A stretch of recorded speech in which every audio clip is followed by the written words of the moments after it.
שלום לכולם, מה קורה? אז אני שוב החלטתי לצלם איזשהו סרטון הדרכה קצר, בהמשך להדרכה הקודמת של שליחת הודעות תפוצה. זה גם היה דרך Airtable, אבל ממשק בפילאוט. אז עכשיו מצאתי איזשהו פתרון אולי קצת יותר פשוט ואלגנטי, בלי לצאת מתוך Airtable, שמשתמש בסקריפט בתוך Airtable. זה יהיה סרטון קצר, בעיקר ידגים את הפתרון, ואם תרצו אני אשלח לכם, מי שירצה אני אשלח לו את הסקריפט שבעצם מנהל את כל האירוע הזה בתוך Airtable. אז אני אשתף מסך. אוקיי, אז יש פה איזשהו בייס, איזשהו CRM, סוג של CRM בתוך, פשוט כזה בתוך Airtable, דוגמה ל-CRM. יש פה בעצם רשימת לקוחות, לא משנה, כל מיני תצוגות, ויש פה תצוגה שקראתי לה לקוחות לשליחת הודעה, שבעצם זאת התצוגה שאליה הסקריפט והאוטומציה מתייחסת, ואלה הלקוחות אליהם נשלחת הודעה, ופה אני יכול כמובן לפלטר לפי מה שאני רוצה בעצם, בהנחה שכרגע יש פה רק 8 לקוחות, אבל היה יכול להיות פה גם הרבה יותר, ולצורך העניין הייתי רוצה לשלוח רק ללקוחות בסטטוס מסוים, או בתאריך פנייה מסוים, או במוצר מסוים, לא חשוב, כל אחד והצורך שלו, יכול לסנן פה כמובן את הלקוחות לפי הצורך. אז פה נניח שהסינון הוא לפי סטטוס פנייה חדשה, והוספתי פה גם בסוף שדה שנקרא תאריך שליחה האחרון, שהוא מתעדכן אוטומטית, כל פעם שנשלחת הודעה הוא מתעדכן אוטומטית לתאריך הספציפי של זמן שליחת ההודעה, ובנוסף אליו יש שדה פורמולה, שבודק האם תאריך שליחה האחרון הוא היום, ואם הוא היום הוא יופיע פה ככן, כרגע הוא מופיע לו כי התאריך הוא לא היום, אבל אם אני אעשה את זה, יהפוך את השדה הזה להיום, אז זה יהפוך לכן. קח לו רגע, הנה, הפך לכן, ואם הוא לא היום, שאני אמחק אותו כרגע נגיד, אז הוא יחזור להיות לא. אז בדרך כלל עוד פילטר שאני אוהב להוסיף פה, זה האם נשלחה הודעה היום, הוא לא, כן. ואז הוא יראה לי פה רק את האנשים שלא נשלחה עליהם הודעה, כדי שנגיד ולא יצאו הודעות כפולות, או אם שלחתי הודעה תפוצה ובאיזושהי סיבה היא נכשלה באמצע, ולא כולם קיבלו את ההודעה, אז אני אפעיל פה את הפילטר הזה, האם נשלח היום הוא לא שווה כן, ואז לא יופיעו פה בתוך הטבלה, בתוך התצוגה הזאת, בתוך הוויו הזה, לקוחות שאליהם כבר נשלחה הודעה היום. אז זה לגבי התצוגה וההכנה של התצוגה לשליחת הודעה. עכשיו יש פה extension. בתוך Airtable אפשר לייצר, יש כל מיני הרחבות. אחת מההרחבות היא הרחבה של סקריפט. אפשר בעצם ליצור פה סקריפט שעושה כל מיני פעולות שאפשר לעשות בסקריפט, בקוד. הקוד בעצם נראה ככה, אוקיי? כמובן שאני לא יצרתי אותו, דיברתי עם ChatGPT שיצר אותו איתי ביחד בהתאם לבקשות שלי. יש פה סקריפט מסוים, אם תרצו כמובן, כמו שאמרתי, אני אשלח לכם את הסקריפט, ואז בעצם מה שקורה ברגע שאני מריץ את הסקריפט, אז יש לי פה עכשיו תצוגה. שימו לב, ההודעה תשלח רק ללקוחות שנמצאים בתצוגה לקוחות לשליחת הודעה, כמו שאמרנו, ודאו שהתצוגה מסננת לקוחות מתאימים, למשל רק כאלה שלא נשלח להם היום, אפשר כמובן לייצר פה עוד ועוד הנחיות, כדי שיהיה מאוד מאוד ברור למשתמש, ללקוח, למי שעובד עם המערכת, מה הוא עושה פה. הוספתי פה משתנים זמינים לשימוש, הכוונה היא שאם אני שולח הודעה,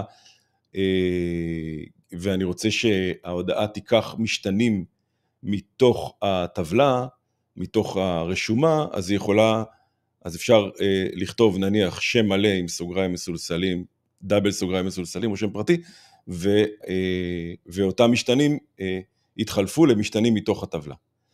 דבר נוסף שעשיתי, זה הוספתי פה בעצם אפשרות להשתמש בתבניות מוכנות, הודעות תבנית כבר מוכנות, או לכתוב הודעה בהתאמה.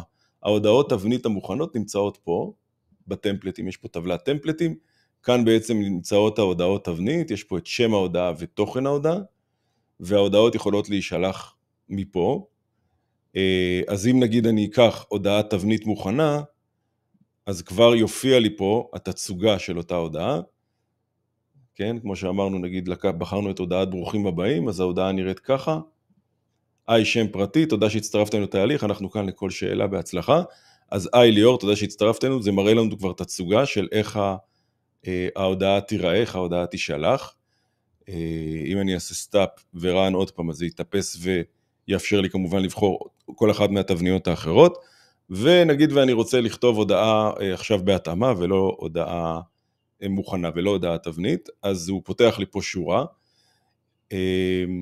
בגלל שיש פה מגבלה בתוך האקסטנשן הזה, אי אפשר בעצם לרדת פה שורה, אם אני אכתוב פה מילה ויעשה Enter, אז זה יפעיל את הנקסט, אני לא יכול לרדת פה שורה, אוקיי? אתם רואים? זה ישר שלח את ההודעה, אז הפתרון שמצאתי פה זה בעצם להוסיף איזשהו משתנה, אני החלטתי שזה יהיה הסימן הזה, פעמיים את הסימן אחוז, שהוא מייצג בעצם ירידת שורה.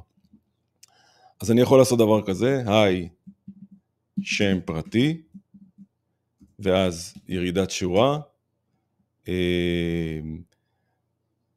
במידה ותרצה שנציג ייצור איתך קשר, ירידת שורה, כתוב לנו כאן, ירידת שורה, תודה רבה. יצרתי פה עכשיו את ההודעה ואני לוחץ על Next, ויש לי פה תצוגה מקדימה עבור ליאור כהן שהיא ספציפית הלקוח הראשון והשורה הראשונה, ליאור כהן, ועכשיו הוא שואל אותי האם לשלוח את ההודעה לכל הרשומות בתצוגה, בוודא שאני רוצה לשלוח, אני אומר לו כן. אז עכשיו בעצם מאחורי הקלעים הוא רץ, ונשלחות 8 הודעות בהצלחה. עכשיו כבר אתם תראו פה, שבעצם, למה עכשיו אחד בעצם מאחורי הקלעים, אני אראה לכם את זה במייק, תאריך השליחה האחרון מתעדכן להיום, ואז הסטטוס משתנה לכן, ובגלל זה הם נעלמים מהטבלה. הם לא מופיעים בטבלה, אחד הם יורדים מהטבלה. ואז אם אני אבוא עוד פעם וירצה לשלוח פה עוד הודעה, אז יופיעו לי פה רק אנשים שהסטטוס שנשלח להם הוא היום. עוד דבר שהוספתי פה, הוא שואל האם לשמור את ההודעה כתבנית. יצרתי פה איזושהי הודעה, הוא שואל אותי אם אני רוצה לשמור את זה כתבנית לשימוש עתידי, אני יכול להגיד לו לא, ואני יכול להגיד לו כן, ואז הוא שאל אותי איך אני רוצה לקרוא לטמפלט הזה, אז נגיד אני אקרא לו, לא יודע מה, סתם, follow-up next, ונשמר טמפלט בשם follow-up, אני אלך לפה לטמפלטים ואני אראה שהטמפלט הזה נשמר. זהו בגדול ב-Airtable. במייק יש לנו בעצם סנריו שמקבל את הוובוק מ-Airtable, סליחה, מקבל וובוק על כל אחד מהרשומות, מגיע לפה וובוק, מנרמל את הטלפון לפורמט הרלוונטי, זה תכלס אמור להיות אחרי, אבל לא חשוב, מעדכן את הלקוח, את אותו רקורד איי-די שהגיע מ-Airtable, מעדכן לו תאריך שליחה האחרון לעכשיו, יותר הגיוני שזה יהיה דווקא כאן, אחרי שליחת ההודעה, כדי שבאמת רק אם נשלחה ההודעה הוא יעשה את זה, ויש פה את שליחת ההודעה, בעצם מספר טלפון וההודעה שמגיעה, ההודעה כבר מגיעה עם המשתנים, הכל כבר מוכן, אני לא צריך לעשות פה שום דבר להודעה, ובסוף יש גם דיליי, כדי שיהיה איזשהו דיליי בין הודעה להודעה.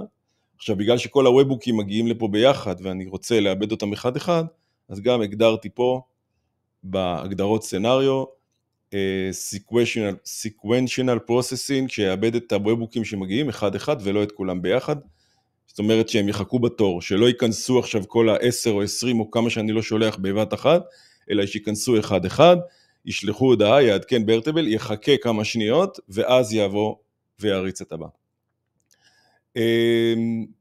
זהו בעצם, זה התהליך נחמד ופשוט ושימושי מאוד בעיניי.